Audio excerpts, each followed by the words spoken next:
Good afternoon. This is a special coverage of the coronavirus crisis using the combined forces of News 5 and Signal TV's One News, Radio 5, and 1PH. This just in, the Supreme Court junks the petition to release all health records of the president with a vote of 13-2, according to TV5 sources. Dissenting justices of the High Court are Marvic Leonen and Alfredo Benjamin Caguiwa. Back in April, lawyer Dino De Leon sought to direct the president or his office to disclose his latest medical and psychological records since he assumed office. Over 1,000 Filipinos in Dubai have signified their intention to return to the Philippines amid the COVID-19 crisis. According to Consulate General in Dubai, 23 Filipinos have died from the disease in the UAE. In an interview with state-run program Laging Handa, Consul General Peter Raymond Cortez says some 1,500 Filipinos want to come home.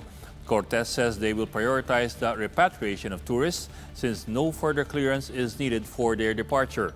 However, they are waiting for the suspension on inbound flights to the Philippines to be lifted. In the meantime, the UAE government has decided to allow the extension of tourist visas until the end of 2020.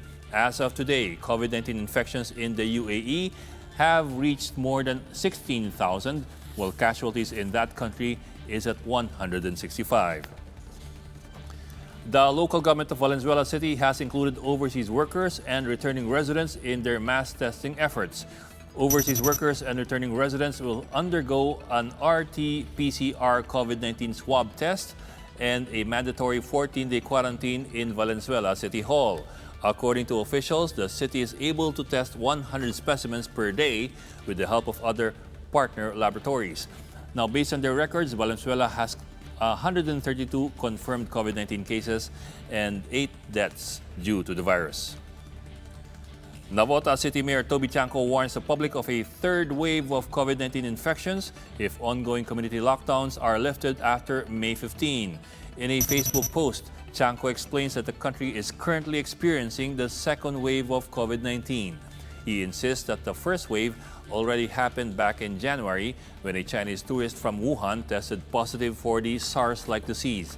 Chanco's statements run counter to that of health experts who claim that a second round of infections has yet to happen.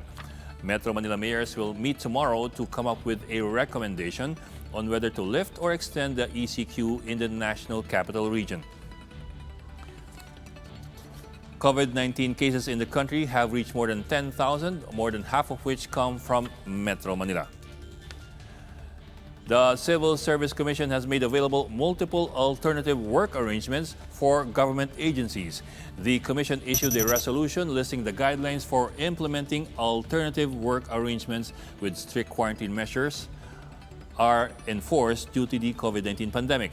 These are work-from-home setups, skeleton workforce, compressed work week, and staggered working hours. A government agency may adopt a combination of the given work arrangements or other setups that may be applicable.